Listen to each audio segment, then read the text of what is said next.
సంపాదించకపోయినా పర్వాలేదండి. భర్త వైఫ్‌కి కాస్త ఇంపార్టెన్స్ ఇస్తే, ఆ అమ్మాయితో ఒక 10 నిమిషాలు మాట్లాడి తన కష్ట సుఖాలు ఎలా చేద్దాం ఏంటి అన్నప్పుడు ఎంత లాస్ అయినా పచ్చడి మెతుకులు తినటానికి కూడా రెడీ అవుతది. నువ్వు బిర్యానీ తెస్తానని చెప్పి రోజు గుచ్చి ఇన్సల్ట్ చేస్తూ, బిర్యానీ తెచ్చే అమ్మాయిని కూడా నువ్వు ఇన్సల్ట్ చేస్తూ ఉంటే, ఆ అమ్మాయికి ఏమి చెయ్యాలి అనిపించదు. డిప్రెషన్ "నువ్వు వద్దురా బాబు నాకు" అనే ఒక సీన్ వస్తది. ఆ సీన్ మనం ప్రొవైడ్ చేయలేకపోతే సూసైడ్‌ల దాకా వెళ్తాయి ఇవి. ఇవి ఇప్పుడు ఈవిడ మీద ఆధారపడి ఇద్దరు పిల్లలున్నారు. ఈ అమ్మాయి పర్ఫెక్ట్‌గా ఉండాల్సిన అవసరం చాలా ఉంది. ఇక ఇతనితో కలిసి ఉంటదా? వద్దా? అంటే నేనైతే కలిసి ఉండమనే చెప్తా. ఇంత ఎక్స్‌ప్లనేషన్ ఇచ్చి ఇప్పుడు ఎలా కలిసి ఉండమంటారండి అని మీరనొచ్చు. పేరెంట్స్ సపోర్ట్ చెయ్యట్ల లీగల్ ప్రాసెస్‌లో. పేరెంట్స్ సపోర్ట్ చేస్తే తిను ఓన్ డెసిషన్ తీసుకోవడానికి అవకాశం ఉంది.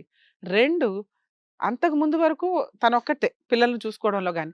ఇప్పుడు ఇద్దరు పిల్లలున్నారు. తను డబుల్ పనవుతది. తనే జాబ్ చేసుకొని రావాలి. తనే రూపాయి సంపాదించాలి. తనే ఇద్దరు పిల్లల్ని పోషించుకోవడం గాని, వాళ్ళ పనులు చేయడం గాని. లేదా తనెళ్ళొచ్చే వరకు కేర్ సెంటర్‌లోనో, పేరెంట్ దగ్గరో పెట్టాలి. సో, మెంటల్‌గా డబుల్ పనవుతది. అదే పేరెంట్స్ సపోర్ట్ చేస్తే పిల్లల్ని చూసుకోవడానికి కాస్త సపోర్ట్ దొరికినట్లు. తను ఇండివిడ్యుయల్‌గా జాబ్ చేయడం గాని, ఒక రూపాయి తన కాళ్ళ మీద తను నిలబడడానికి గాని అవకాశం ఉంది. పేరెంట్స్ సపోర్ట్ చేయకపోతే ఇతనితో కంటిన్యూ అవ్వడమే బెటరు. ఉంటే ఉంటాడు. ఇంట్లో పేరుకైతే ఉండాలి కాబట్టి సొసైటీ కోసం ఉంటున్నట్టు లెక్క. ఒకవేళ పేరెంట్సు రామ్మా మేము సపోర్ట్ జేస్తాము అంటే, వాళ్ళ డెసిషన్ తోటి తిను ఓన్ డెసిషన్ తీసుకోవడం బెటరు. ఈరోజు కష్టంలో ఉంది కాబట్టి ఇతను వదిలేస్తానని, రేపటి రోజున ఇంకొక 1, 2 ఇయర్స్ తర్వాత అరే! ఆ రోజు సర్దుకొని ఉంటే బావుండేదేమో అని ఇలా అనుకోకూడదు. ఒక్కసారి లైఫు తెచ్చుకున్నది ఆవిడే. డెసిషన్ తీసుకోవాల్సింది కూడా తనే. పేరెంట్స్ సపోర్ట్ లేకపోయినా నేనెళ్ళిపోతానండి, నేను విడిగా ఉండగలనండి అంటే, తన ఓన్ డెసిషన్ తీసుకొని వెళ్ళొచ్చు. నేను ఎందుకు ఆలోచించానంటే తనకి సపోర్ట్ ఉంటే బావుంటది. ఇంత పర్ఫెక్ట్‌గా అమ్మాయి ఉన్నంత విధానంలో స్ట్రాంగ్‌గా ఉంది కాబట్టి తనకి తాను బతకగలదు. ఇద్దరు పిల్లల్ని పోషించగలదు.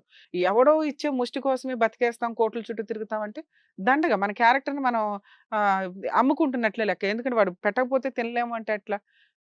పిల్లలకి హక్కులుంటాయి. వసూలు చేయాలవి. ఇక తను అడిగిన ఇంకొక డౌట్ గోల్డ్. ఇంట్లో అదే ఇంటి దొంగని ఈశ్వరుడు కూడా పట్టుకోలేరంటారు చూసారా? ఈ కేసు దానికి ఎగ్జాంపుల్.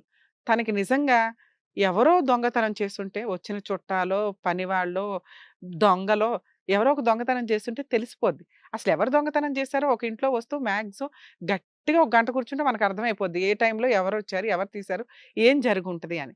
నిజంగా వాళ్ళకున్న అవసరానికి ఆళ్ళ హస్బెండ్ ఏమనాలి? అప్పుడే బ్యాగ్ తీసి ఏమున్నాయో చూసి మళ్ళీ ఈవిడ బతిమలాడుకో ఎందుకంటే ఎన్ని సార్లు బతిమలాడినా పడిపోయే టైపు. ఇష్టపడి చేసుకున్న అమ్మాయి కాబట్టి. ఆ గోల్డ్ కూడా పెడదామంటే పెట్టేసేది కూడా. కానీ ఆయనేం జేశాడు, ఆల్రెడీ చాలా పిండాల్సింది పిండేశాను గాబట్టి, ఇంకా వీళ్ళ దగ్గర పిండడానికి ఏమి లేదు. ఈ విషయం సీక్రెట్‌గా తీసుకెళ్ళటం బెటర్ అని ఏదో మేజర్ ఐటెమ్స్ 2 ఏవైతే ఉన్నాయో అయి పట్టుకొని ఎళ్ళిపోయాడు. అదెక్కడ తెలిస్తే న్యూసెన్స్ అవుతదో అని దాన్ని ఇంతకాలం సాగదీశాడు. ఇప్పుడు అది తెలిసి నాకు ఆ పిల్లకి గుండె పగిలిపోయింది. ఎదురుగా 20,00,000, 30,00,000 ఇచ్చిన అమ్మాయి, వెనక నుంచి వెన్నుపోటు ద్వారా 2 వస్తువులు పోయేసరికి ఇక తను బరస్ట్ అయిపోయిన సీన్‌కొచ్చింది. అదే నిజాయితీగా ఉండాలండి అనేది. పార్ట్నర్‌తో ఎప్పుడు నిజాయితీగా ఉండాలండి. ఆ అమ్మాయిని బతిమలాడుకుంటే ఇంకా ఏవో తెచ్చిచ్చేది. ఎందుకంటే లాస్ట్ మినిట్‌లో 50,000 కూడా ఆ అమ్మాయి మళ్ళీ ఆలోచిస్తుంది. ఎలా ఇవ్వాలి అని. ఇవి ఇంత కన్నింగ్ చేసేసి ఆ 2 ఐటెమ్స్ కోసం ఆయన చేసిన ఆ డ్రామా ఏదైతే ఉందో ఈ రోజున ఆ అమ్మాయి నా వస్తువులు నాకు కావాల్సిందే. ఈడు నాకొద్దు అనే స్టేజ్‌కి అతని క్యారెక్టర్ తీసుకెళ్ళింది. ఈ అమ్మాయి మిస్టేక్ కాదిక్కడ. మరిప్పుడు ఈ అమ్మాయి ఎట్లా ప్రొసీడ్ అవ్వాలి? ఏంటి లీగల్ ప్రాసెస్? ఉజ్వల్ గారు విన్నారు కదమ్మా మాట్లాడింది. ఒకసారి మీతో మాట్లాడతాను వినండి. మేడం ఇప్పుడు మీ లైఫ్ మీ చేతిలో ఉంది. 2006లో మీ లైఫ్ మీ చేతిలోనే ఉంది. 2024లోను మీ లైఫ్ మీ చేతిలోనే ఉంది. డెసిషన్ మీది. మీ మీద ఇద్దరు ఆడపిల్లలు ఆధారపడి ఉన్నారు. వాళ్ళని ఏ రకంగా మేడం ఆహ్, ఒక్క విషయం చెప్తాను మీకు. ఇప్పుడు గూడా నాతోని ఉండడానికి అతనికి రీజన్ ఏంటి తెలుసా? మా పేరెంట్స్ మా పిల్లల పేరు మీద మా డ్యాడీ ఎప్పుడో చెప్పాడు. మాకు 2 ఇండ్లున్నాయన్నమాట. 2 హౌసెస్ ఉన్నాయి. ఒకటి మా తమ్మునికిస్తాను. ఒకటి నాకిస్తాను.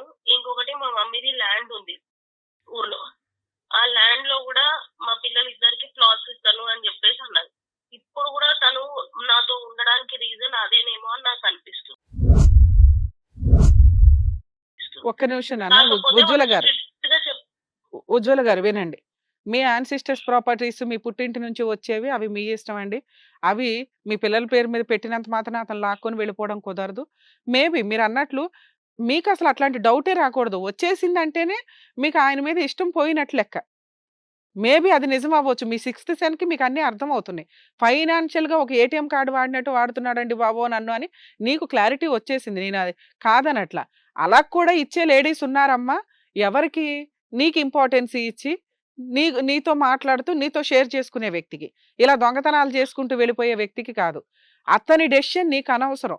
మీ డెసిషన్ ఏంటి అనేది మీరు ఫైనలైజ్ చేసుకోండి. మీరు నన్ను 2 క్వెషన్స్ అడిగారు. ఏంటి? మేడం ఆ గోల్డ్ ఐటెమ్స్ రికవరీ చేసుకోవడం ఎట్లాగా అని.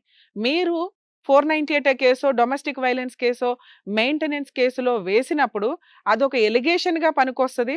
ఆ పాయింట్ మీద దొంగతనం చేశారని ఒక సెక్షన్ క్రియేట్ చేయగలరు తప్ప, రికవరీ అనేది జరగదండి. ఎప్పుడు జరుగుతది అంటే, అతనికి సంబంధించి ఎందుకంటే ఇతను మీ ఇంట్లో వ్యక్తి. భార్యాభర్తలకి సంబంధించిన విషయాల్లో దొంగతనాల కింద క్రియేట్ చేయడం కుదరదు. అదొక ఎలిగేషన్ కింద పనికొస్తది తప్ప. మీరు కానీ అది మీకు చాలా స్ట్రాంగ్ పాయింటు. మీరు ఈ పాయింట్ వాడుకుంటేనే అతనికి పనిష్మెంట్ పడడానికి అవకాశం ఉంది. సో, ఇప్పుడు మీరు మాట్లాడుతున్న విధానంలో అతను ఆ గోల్డ్ తీసుకెళ్ళి ఎవడికైనా అమ్మేసి ఉంటే ప్రైవేట్‌గా మీకు దొరకదు. ఒకవేళ ఎక్కడైనా తాకట్టు పెట్టుంటే, ఆ యాక్చువల్‌గా మనం తాకట్లు పెట్టినప్పుడు మన ఫోను నంబర్సు ఇవి కూడా రిజిస్టర్ చేస్తూ ఉంటామండి. అదేదైనా స్లిప్ గాని, ఏదైనా ఇప్పుడు గవర్నమెంట్ ప్రైవేట్ వాటికి సంబంధించిన మనపురం ఇట్లాంటి ఆటిల్లో పెడితే ఫోను నంబర్ కూడా రిజిస్టర్ అయ్యి ఉంటాయి. మీరు అట్లా ఏమన్నా ట్రేస్ ఔట్ చేయగలిగితే అతను ఆ 2 తీసుకెళ్ళి తాకట్టు పెట్టాడు వితౌట్ మీ పర్మిషన్ అని చెప్పి క్లియర్‌గా ఉంటది. అది దొంగతనం కింద కన్సిడర్ చేయడానికి అవకాశం ఉంది. ఎప్పుడు? మీరు ఈ వస్తువులు పోయినాయండి మా ఆయన మీద నాకు అనుమానం ఉంది అని తరువాత కనిపెడితే. మీరు ముందే కనిపెట్టారనుకోండి, అతనేమంటాడు మా ఆవిడకి చెప్పే తీసుకెళ్ళానండి అంటాడు. అప్పుడు నువ్వు అది దొంగతనం అని అనటానికి కుదరదు. అతని ఎలిగేషన్ అతనివి. ఇవన్నీ కోర్ట్‌లో ప్రూవ్ చేయడం జరిగే పని కాదు కదా! కాబట్టి మీరేం చేస్తారంటే, అవి రికవరీ కింద రావు. వాటిని వసూలు చేసుకోవడం కుదరదు. వాటితో మీరు మీ హస్బెండ్‌ని పనిష్ చేయడానికి అవకాశం ఉంది. అది తర్వాత ఆలోచించండి. ప్రెజెంట్ మీరు ఆలోచించాల్సింది, ఇలాంటి వ్యక్తితో నేను కంటిన్యూ అవ్వగలనా? లేదా కొంతకాలం గ్యాప్ ఇద్దామా? లీగల్ ప్రొసీడింగ్స్ ఎలా ఉంటాయో చెప్తాను వినండి. మీ కేసులో నా బెస్ట్ సజెషను, మీ అమ్మ వాళ్ళు ఒప్పుకునేదాకా కొన్ని రోజులు మీ హస్బెండ్‌కి దూరంగా ఉండండి. ఈ పాయింట్ మీద. ఈ పాయింట్ మీరు బిలీవ్ చేస్తున్నారో అతనే తీసుకెళ్ళాడు అని. అది అతను ఒప్పుకొని, రియలైజ్ అయ్యి, నాకింకొక ఛాన్స్ ఇవ్వు. ఇక నుంచి ఇల్లంతా నేనే చూసుకుంటాను. ఈ అప్పులు నేనే తీరుస్తాను. భవిష్యత్తులో కొనేవి మీ పేరు మీదే కొంటాను అని యాక్సెప్ట్ చేస్తే ఇంకొక ఛాన్స్ ఇవ్వండి. లేదా మీరు బయటికి వెళ్ళిపోయి ఒక 2, 3 మంత్స్ ఫస్ట్ రిలాక్స్ అవ్వండమ్మ. లీగల్‌గా అప్పుడే దిగిపోవద్దు. ఎందుకంటే వన్స్ ఒకసారి లీగల్‌గా దిగినాక కాపురాలు నిలబడడం అనేది చాలా తక్కువ. నేనేమంటున్నానంటే ఇప్పటికిప్పుడు డెసిషన్ తీసుకోకండి. ఒక కంప్లెయింట్ మాత్రం ఇవ్వండి. ఎఫ్ఐఆర్ చెయ్యొద్దు. కంప్లెయింట్ ఇవ్వండి. ఎందుకంటే ఎప్పటికప్పుడు ఇమ్మీడియేట్‌గా ఇచ్చే కంప్లెయింట్ కొంచెం స్ట్రాంగ్‌గా ఉంటది. ఈ వ్యక్తితో మీరు ఇంట్లో నుంచి అతను వెళ్ళిపోవడమా, మీరు అవతలకి రావడమా, వచ్చి ఒక 2, 3 మంత్స్ దూరంగా ఉండండమ్మ. అతను రియలైజ్ అయ్యి నాకు ఇంకొక ఛాన్స్ ఇవ్వు అంటే అగ్రీమెంట్ రాసుకొని ఒక ఛాన్స్ ఇస్తే ఇవ్వండి. లేదా మీరు 498 డీవీసీ మెయింటెనెన్స్ కేసులు వేసే రైట్స్ మీకున్నాయి. ఈటిలోనే ఆ దొంగతనానికి సంబంధించి ఆయన తాకట్లు పెట్టిన గోల్డ్, తీసుకున్న డౌరీలు, పెట్టిన హెరాస్మెంట్‌లకి తగ్గ పనిష్మెంట్‌లు పడతాయి. ఇవన్నీ కూడా అతనికి లాక్స్‌తో కూడిన పని. అడ్వకేట్ ఫీజులు గాని, కోర్టుల చుట్టూ తిరగడం గాని, దానికంటే మీతో సెటిల్ చేసుకోవడం బెటరు అని మ్యూచువల్ సెటిల్‌మెంట్‌కొస్తాడు. అప్పుడు మీరేదైనా బల్క్‌గా పర్మనెంట్ ఎలిమనీ తీసుకొని మ్యూచువల్ డైవర్స్ ఇవ్వడం గాని, లేదా పిల్లలకి మాత్రం అతను జాబ్ చేస్తున్నా, చేయకపోయినా మెయింటెనెన్స్ వస్తదమ్మా. అది పిటిషన్ వేసిన దగ్గర నుంచే ఆర్డర్ జేస్తారు. కాబట్టి మీరు మ్యూచువల్ డైవర్స్ పిటిషన్‌కి అతను రాకపోయినా, మారకపోయినా మీకొచ్చే లాస్ ఏమీ లేదు. యాన్సిస్టర్స్ ప్రాపర్టీస్ ఏమన్నా ఉంటే మీ పిల్లలకి పార్టిషన్ సూట్ వేసుకుంటే అవి వస్తాయి. మెయింటెనెన్స్ పిటిషన్ వేసిన దగ్గర నుంచి ఆర్డర్ అవుతది కాబట్టి మీరు ఒక 1, 2 మంత్స్ క్లారిటీ తీసుకొని డెసిషన్ దిగిపోండి. ఆ తర్వాత కూడా మీరు ఛాన్స్ ఇవ్వాలి అనుకుంటే, అతను మారితే ఒక లాస్ట్ ఆప్షన్‌గా ఇవ్వండి. ఇక నా గోల్డు అలాగే తెచ్చి కనిపెట్టేసి తేవడానికి అవుతదా అంటే, ఇప్పుడు నేను చెప్పిన వేలో మీరు ఆ ఫోనుల్లో అక్కడక్కడ రిసర్చ్ చేస్తే, స్లిప్ ఏదైనా దొరికితే అతని క్యారెక్టర్‌ని ప్రూవ్ చేయడానికి పనికొస్తది తప్ప, అతనికి అతనుగా రియలైజ్ అయ్యి, ఆ తాకట్టు పెట్టుంటే తీసుకొచ్చి మీకివ్వడం తప్ప, ఏ పోలీసులు కనిపెట్టి ఇంట్లో వస్తువులు ఇంట్లో వాళ్ళే కొట్టేస్తే కనిపెట్టి తీసుకురావడం అనేది జరిగే పని కాదు. సరేనా? ఆల్ ది బెస్ట్ అమ్మా. జాగ్రత్తమ్మ. మౌనిక గారు, మనం చాలా కేసుల్లో చూస్తూ ఉంటాం. ఓన్లీ హస్బెండ్సే మోసపోతున్నారండి అని ఈ అవును. మధ్య కాలంలో. మాక్సిమం కొన్ని కేసుల్లో ఎట్లా అంటే, ఈచ్ కేసు డిఫరెంట్. వీళ్ళే పర్ఫెక్ట్, వీళ్ళు రాంగు అని అనటానికి లేదు ఎక్కడా కూడా. ఈ అమ్మాయి కేసులో ఈ అమ్మాయిని ఫైనాన్షియల్‌గా గట్టిగానే యూజ్ చేసుకున్నట్టు లెక్క వాడేసాడు. ఆ అవును. అబ్బాయి. సో, అయినా కూడా లవ్ మ్యారేజ్, పిల్లలిద్దరున్నారు. నేనే ఏరుకోరి పెళ్లి చేసుకున్నాను కాబట్టి వదిలేస్తే నేనే ఫెయిల్యూర్ అవుతాను కాబట్టి సర్దుకుందాం అని ఆ అమ్మాయి 2006 నుండి 2024 దాకా అంటే మాక్సిమం 20 ఇయర్స్ ఆ అమ్మాయి 18 to 20 ఇయర్స్ ఆ అమ్మాయి యాక్సెప్ట్ చేసిన పరిస్థితి. ఇక ఆ అమ్మాయి వెక్స్ అయిపోయింది. అతను కొంచెం చేంజ్ అయితే పిల్లలకి తల్లిదండ్రులు ఇద్దరు మిగులుతారు. ఇలా ఫైనాన్షియల్ గొడవలతోటి భార్య అంటే బానిసలాగే ఉండాలి అనే ఒక ట్రెండ్‌తో ఉంటే కనుక కాపురాలు నాశనం అవుతాయి.